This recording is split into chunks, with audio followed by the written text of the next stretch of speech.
Now let's first we discuss about human evolution. Human evolution में सबसे पहले हमें देखना है कि जो ह्यूमन है, मैन है, उसका इवोल्यूशन कब हुआ था. Man evolve 15 lakh years ago. और मैन का जो इवोल्यूशन हुआ था वो बेसिकली मंकी से हुआ था.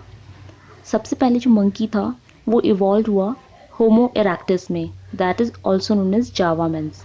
बेसिकली हुआ क्या था, जो मंकी था वो अपने 4 पैरों पे चलता था, लेकिन जैसे से कंडीशंस चेंज होती थी, जैसे उसको फूड गैदर करना था तो पेड़ से फल तोड़ने होते थे, तो अपने 2 हाथ का, मतलब 2 पैर पे खड़े होकर 2 हाथ का यूज़ करता था. तो धीरे धीरे इवोल्यूशन के टाइम वो अपनी पैरों पे खड़ा होना स्टार्ट हो गया, तो उसको बोलते हैं होमो इरेक्टस.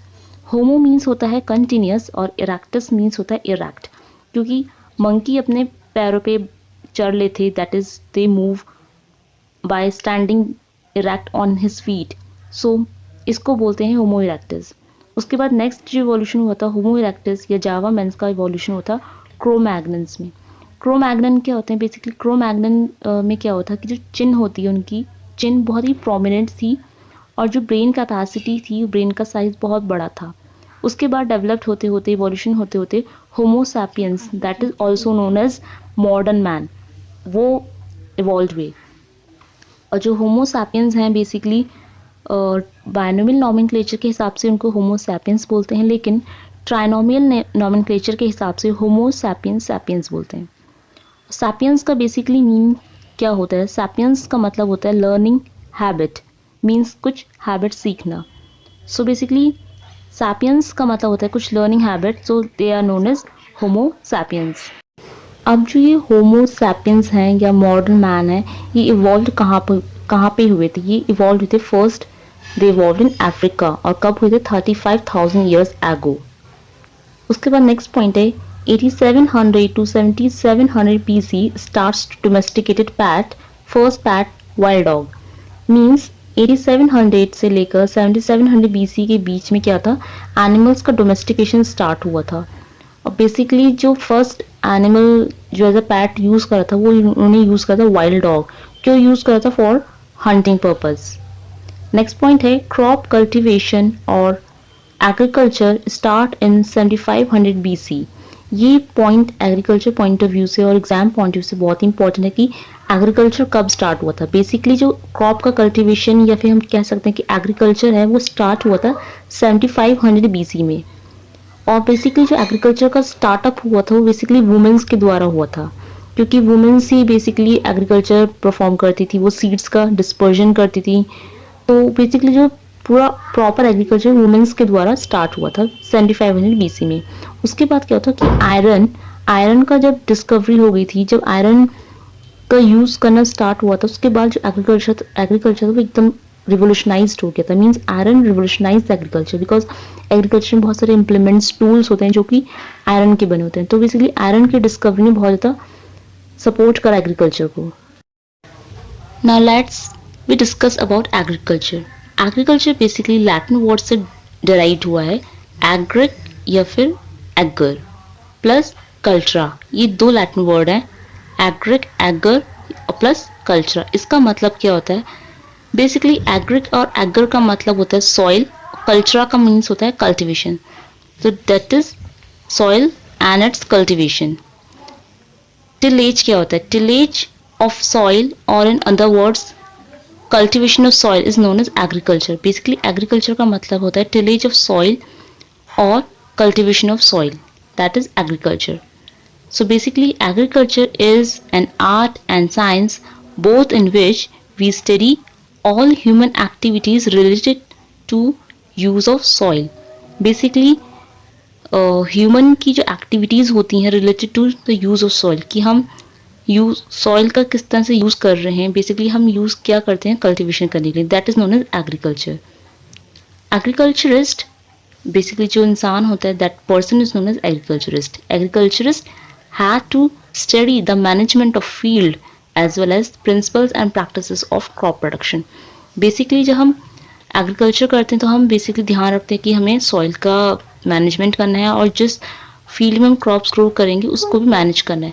तो बेसिकली ये दोनों प्रैक्टिसेस जो होती हैं एग्रीकल्चरिस्ट को ध्यान में रखनी होती हैं. नेक्स्ट पॉइंट है एग्रोनॉमी। एग्रोनॉमी बेसिकली दो ग्रीक वर्ड से डिराइव्ड हुआ है, एग्रोस प्लस नॉमस। एग्रोस का मतलब होता है फील्ड, नॉमस का मतलब होता है to manage. So basically agronomy में क्या होता है, फील्ड का मैनेजमेंट होता है। Agronomy is that branch of agriculture sciences which deals with the management of field to provide favorable environment to the crop for higher productivity in terms of quantity and quality both। तो basically agronomy agriculture science की branch है जिसमें हम field का management करते हैं ताकि crops को फेवरेबल इन्वायरमेंट, फेवरेबल कंडीशंस मिल सकें ग्रोथ के लिए। नेक्स्ट पॉइंट है Peter Decrescenzi, father of agronomy. Agronomy के जो फादर हैं, जो जनक हैं, वो हैं पीटर डिक्रेंसी, और इन्होंने एक बहुत ही फेमस बुक लिखी है, इसका नाम है ओपुस रूरालियम कामोदारम। नेक्स्ट पॉइंट है जेथरो टुल। बेसिकली जेथरो टुल एक पर्सन है, पर्सन का नाम है, इन्होंने एक बुक लिखी है हॉर्स हुइंग हस्बेंड्री, और इसके बेसिस पे इन्होंने दो इम्प्लीमेंट्स डेवलप्ड करे थे, seed drill and horse drawn cultivar. Exam point of view से इस बुक का नाम बहुत इंपॉर्टेंट है कि हॉर्स हुइंग हस्बेंड्री किसने लिखी है। So who is the author of horse hoeing husbandry book? The author is Jethro Tull. Next point है he coined the term weed and zero tillage. Jethro Tull ने तो एक तो ये बुक लिखी है, ये याद रखना है। नेक्स्ट याद रखना है कि जो वीड और जीरो टिलेज टर्म्स हैं ये भी इन्होंने कॉइन करा है। अब वीड और जीरो टिलेज या फिर टिलेज क्या होता है? नेक्स्ट पॉइंट है वीड्स क्या होते हैं? Weeds any unwanted plant which grow out of their place and time. कोई भी ऐसे अनवांटेड प्लांट्स जो अपने जगह से अलग और अपने टाइम से अलग हटके ग्रो हो जाते हैं, यानी बेसिकली अनवांटेड होते हैं, they are known as weeds. और ज़ीरो टिलेज में मतलब टिलेज का मतलब क्या होता है? Any physical manipulation on in the soil. हम सॉइल में किसी भी तरह का फिजिकल मैनिपुलेशन जब करते हैं या फिर सॉइल को डिस्टर्ब करते हैं, उसको टर्निंग करते हैं, उसकी ऊपर नीचे उसको टर्न करते हैं, that is known as tillage. और ज़ीरो टिलेज का मतलब होता है कि बहुत ही मिनिमम फिजिकल मैनिपुलेशन करना, that is known as zero tillage. Next point है scientific cultivation started with commercialization of sugar cane, cotton and tobacco. Basically जब एग्रीकल्चर स्टार्ट हुआ था तो इन तीन क्रॉप्स का जो कल्टीवेशन था वो बहुत ज़्यादा कॉमर्शलाइज हो रहा था। शुगर केन, कॉटन और टोबैको का कल्टीवेशन बहुत ज़्यादा कॉमर्शलाइज हो रहा था। कॉमर्शलाइज का मतलब है कि उसको as a source of income use करा जा रहा था। नेक्स्ट पॉइंट है 27 अप्रैल 1871 में क्या हुआ था? 27 अप्रैल 1871 में एक जॉइंट डिपार्टमेंट बनाया गया था। इसको याद रखने का शॉर्ट तरीका है ARC, that is agriculture, revenue and commerce.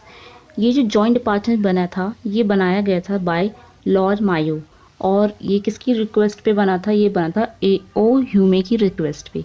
तो AO ह्यूमे ने रिक्वेस्ट करा, फिर लॉर्ड मायो ने जाके ARC that is agriculture, revenue, commerce का डिपार्टमेंट बनाया, और कब बनाया था? 27 अप्रैल 1871 में।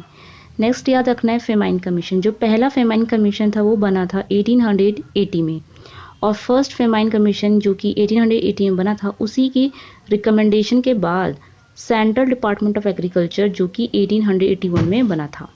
ठीक है, तो ये सेंट्रल डिपार्टमेंट ऑफ एग्रीकल्चर जो 1881 में बना था, ये किसकी रिकमेंडेशन पे बना था? ये बना था फेमाइन कमीशन की रिकमेंडेशन पे। नेक्स्ट पॉइंट है IARI।